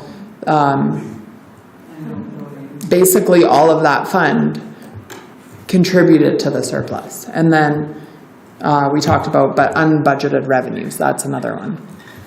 You didn't cover the operating projects, did you? No. That's things like we had $40,000 budgeted to do the trail by the cemetery, but then that project didn't get completed. And so when there's specific things like that, I've tried to break them out in the recommendation or the proposal that's kind of started for you, and so that it can maybe go be allocated to where they came from. Another one that hit that line is the grader lease. We didn't get the grader until, do we have it? No, okay, the grader, we haven't made the first payment on the grader lease yet, so, Is that because we don't have it? What he'll have to give you an update, he said. So that 45,000, which remember we funded, it was originally a reserve transfer. So I'm saying, well, that didn't happen until 2022. Let's put that back into the reserves where it originally came from. So those are the type of things. I know it seems like a lot of money, but I want you to see it as an opportunity for maybe some of these special projects or a tax stabilization fund. And so it's not, there's so many, you know, it would have been easy to say, oh, a surplus, you know, let's just leave it. But we're taking this opportunity and making something of it. So we don't have to tax people again for the same funds. So I kind of hope we can look at it in that light.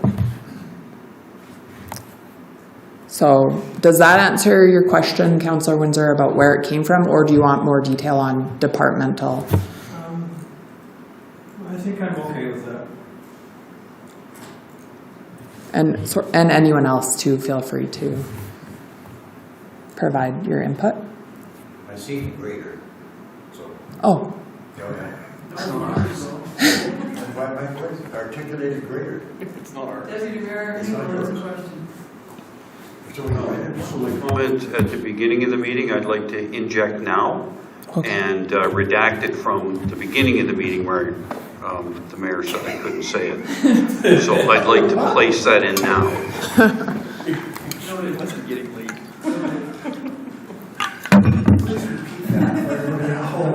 Okay. I said that surpluses aren't always bad, and the fact that they were accounted for was good. That's all. And I have two opinions on surpluses too. We also received $526,000 most grant that whoever knows how to handle free money from the government and allocate it right and budget right as a result. And what I'm saying is the first time situation I think Disbury's ever been, $800,000 surplus. But we also did a $526,000 grant that no one's ever been faced with that situation to try to sort it out right and in a pandemic. So if that helps, like when we sort that all out, it starts to make sense. I'll leave it at that. So part of the, Councilor Moore wants to. oh, sorry. Actually, I just want to say that this is so logical, but that these things go back exactly where they should go. And when you're looking at less snow, chances are that next year there's more snow, like why wouldn't you leave it in that account? So I actually love all of this, and the 325 at the end, we've got lots of things to consider for that. So I think we're basically done. So I was hoping to go through kind of each line. I will do that. You know what? We're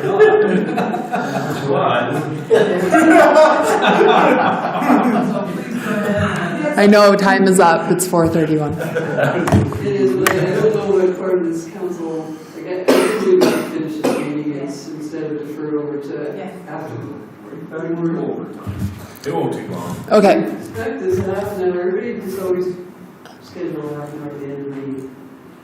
I apologize for that. And the 0-minute lunch. Yeah, so, go ahead. Kidding.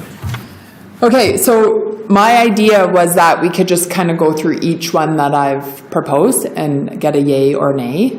And if you don't like that or something's changed, because we've changed a couple of things today, or you have, then we can either add that to the big total, or I'll take suggestions on where you want to see it. So supplementary assessment was $7,950.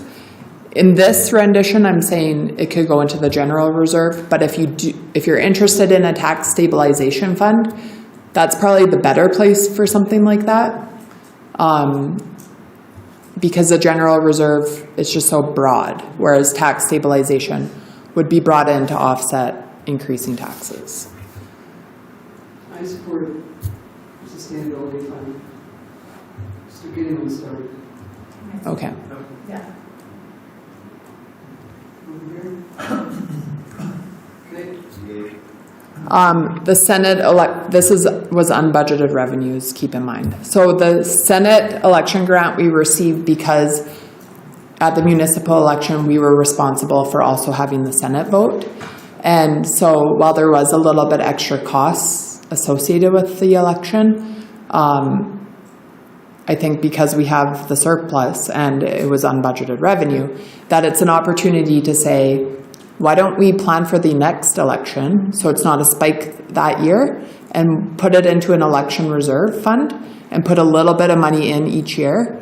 So by the time the 4 years is up, you've totally funded that election, those costs. Yes. And the next line is $1,765. So we received, the county was holding a radio hub, fire department shared radio hub reserve, and that was for the old, my understanding is that's for the old radio system, and then they moved to the AFRACs, so they gave back the portion of money to each department. And so what I'm recommending is that, even though it's little, that amount goes into the small capital equipment reserve for the fire department. Okay, the Canada Summer Jobs Grant, it was actually, when I looked at the whole reserve, it was higher than I initially, if you remember, had told you. So $16,710, and that was for arena staff and park staff. So what I'm showing here is to put it into the recreation facilities reserve, although you could argue it goes into a parks or pathways or something related to recreation.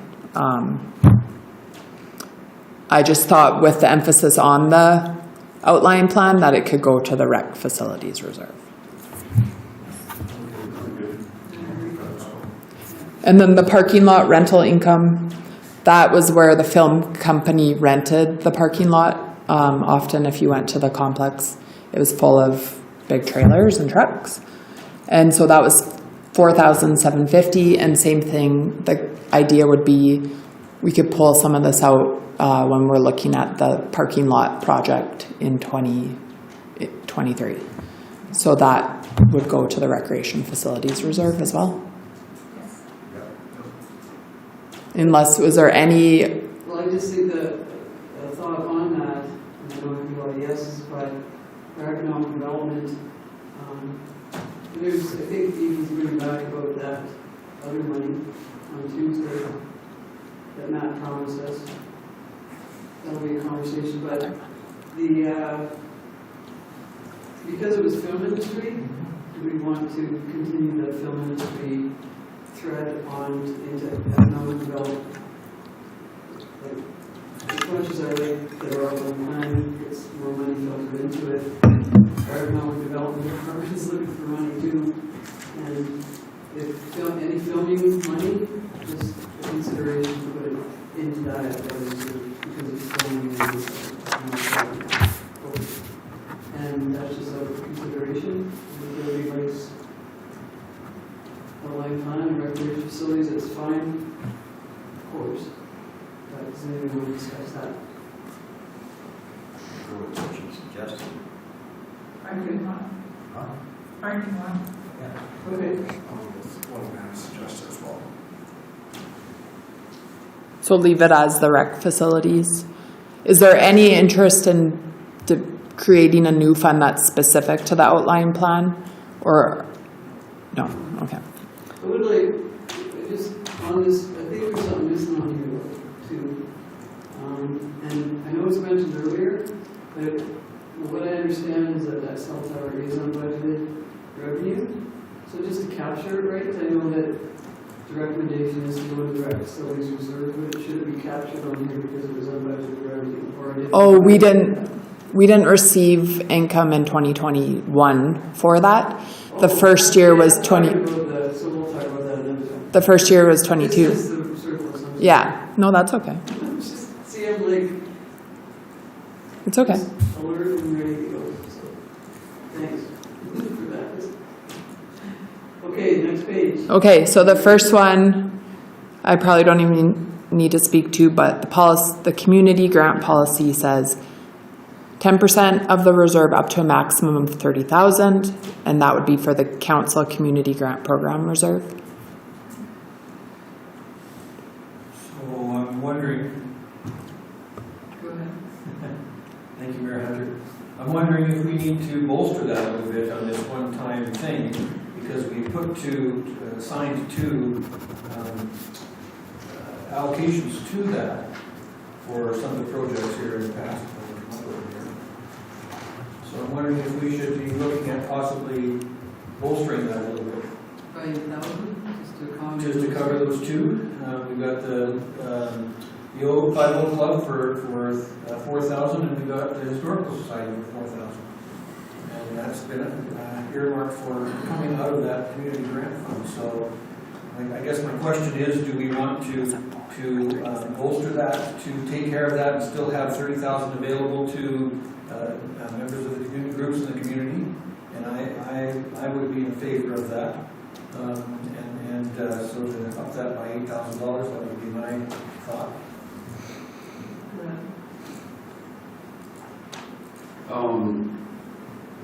When I made the motion to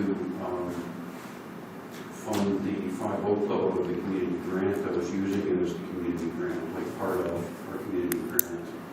I think we also discussed that if later in the year it came down to needing more money in our community grant fund, that we would top it up at that time. So I'm not comfortable with just adding another 8,000 at this point.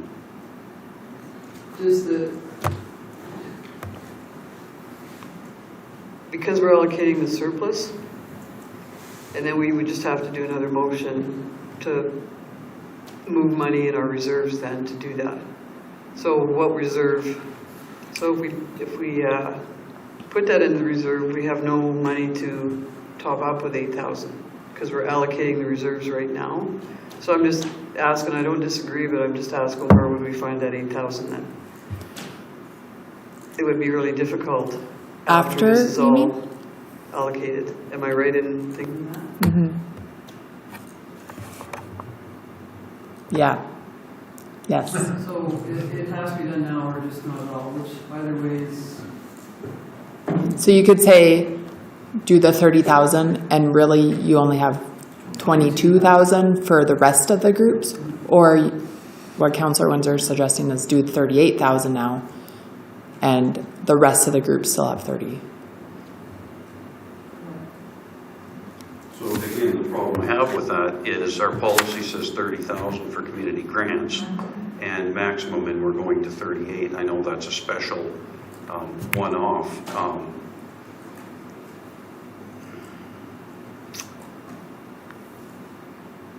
We're not really, well. that's fine. I think we need to take a straw poll though, if people want. Just to leave it at 30 and incorporate the 8, or there's a suggestion to add the 8 on top of the 30. So is there any interest in adding the 8 on top of the 30? Councillor Williams? Okay, so we'll leave it at 30. That's what it sounds like. Carry on. Okay. So this next line, you're actually getting a item on Tuesday about the skate park project, so which is asking to use the funds from the skate park equipment sale to fund the overage on the skate park project. So this actually doesn't fully exist anymore. You can't do both. So is everyone okay with just scratching that out and having it available for Tuesday to fund the skate park project, or would you rather? Yes. It's fine with me. I think what we should do is, if there's any dissent to that, we just say dissent, otherwise we'll carry on with it. Okay. Any dissent to that? No comments on that? Just quickly, what is skate park equipment? Isn't it just a piece of concrete? What? No, the old equipment, remember, at the memorial complex, they had a ramp and rails, Oh, okay. and they sold that. Just all good lingo there. Thank you. Been there. You actually were there when it was dedicated, so. Absolutely. We've been right. So the next one was, we purchased a fire truck and we sold the old fire truck. And so we had to split those proceeds with the county, but what's remaining is $17,500. And so we're proposing that goes back into the large capital equipment fund for the fire department. Yes. And then Public Works sold the old grader, and I think it was a truck, yeah. And the proceeds was $36,110, and so we're proposing that goes into the Public Works vehicle and equipment replacement reserve. The snow removal, so even though I told you there was pretty much a $45,000 surplus, what the policy says for snow removal is that we only need a target balance of $36,000, which is, I think, 75% of the annual cost of snow removal. So we only need $8,526 to top that up to $36,000. So that's why that's the number we're proposing goes into the snow removal reserve, or yeah, snow removal reserve. And where does the rest go? Into your remaining allocation, like the 325. Oh, I know. Yeah. Yeah. And then, so the 45,000 was budgeted for the grader lease payment. I've already explained that one. We're asking to put that back into the vehicle and equipment reserve. The pathway project, because of your decision earlier to use the reserves that were already there, that one is actually eliminated now. And this columbarium purchase, same thing with your decision on the columbarium. The municipal RCMP contract surplus. So there was a surplus of $74,600, which we're recommending goes into the RCMP operating reserve.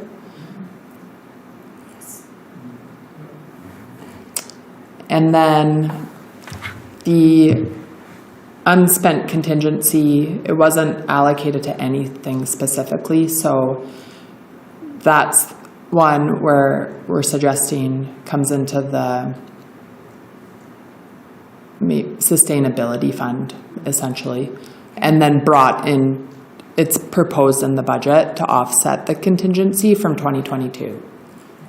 It's in, Yeah. I was projecting that you were, But that's in the tax sustainability fund. yeah. First. Yeah, so from, this is 21, so we have to put it into the fund and then we would pull it in. And then the remaining allocation is actually now more than that. It would be 325 plus 3 plus 51 plus 25. The remaining, so 325,000 plus 3,000 plus 51,000. So that's 379 plus 25 is 404, I think. 407. And then I also had a question. Sorry, 404. Okay. There's also a question, so this allocates 90% of the surplus.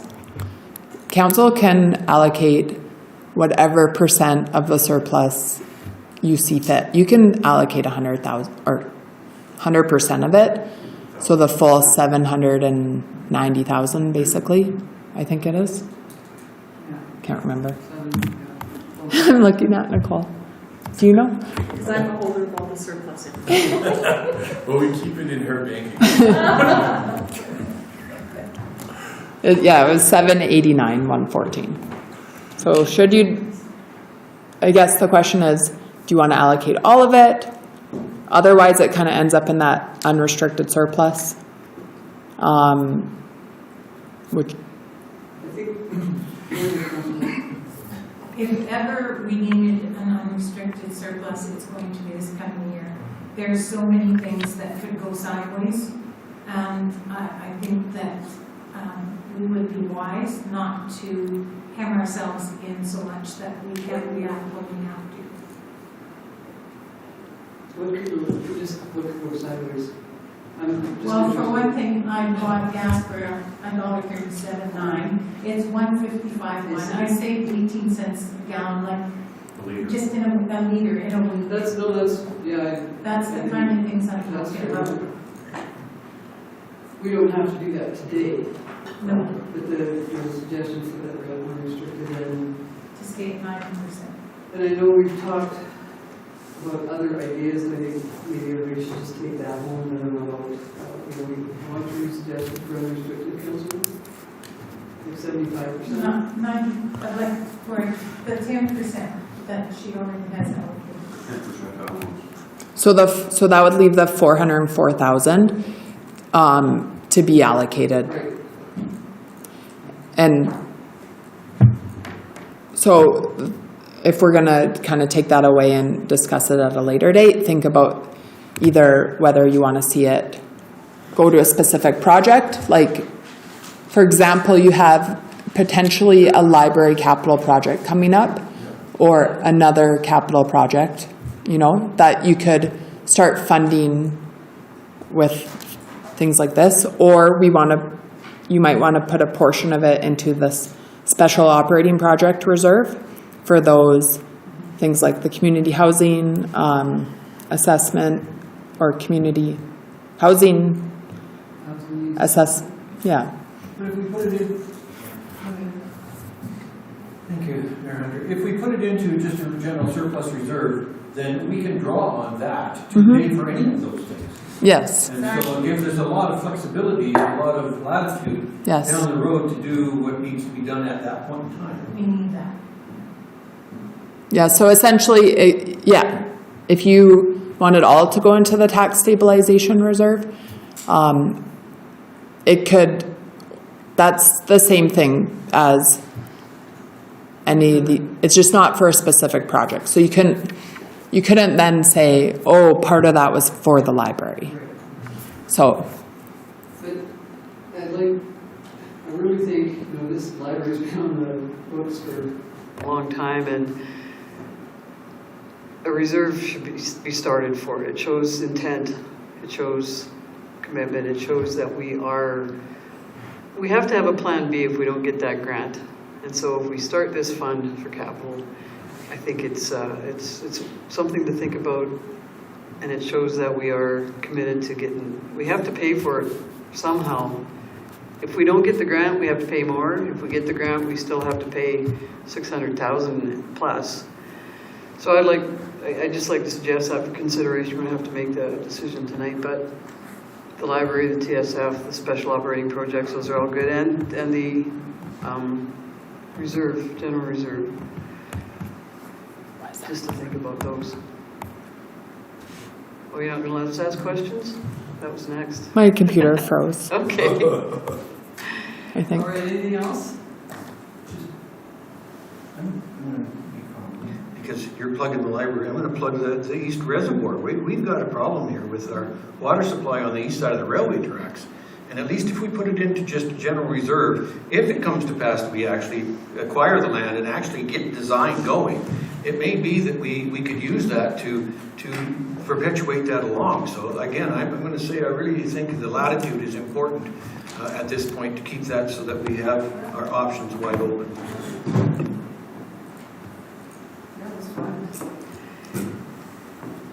And need to allocate this though, the surplus at some, like there's a deadline on this. What is that? Well, ideally, it's allocated at the March 22nd meeting. Is that the date of the meeting?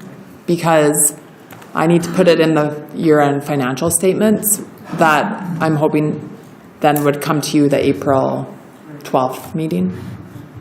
I'm not sure what the dates are, but Does council just want to set that directive right now then, to put it in the general reserve?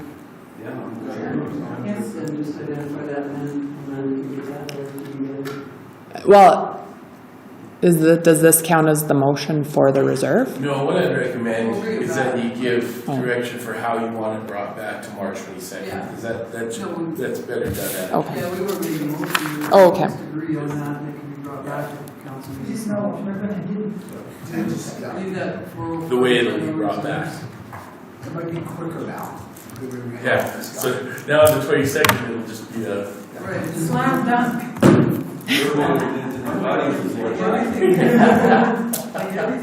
Why did that shut down? Okay, so everything's there for the Lost the reserves, network.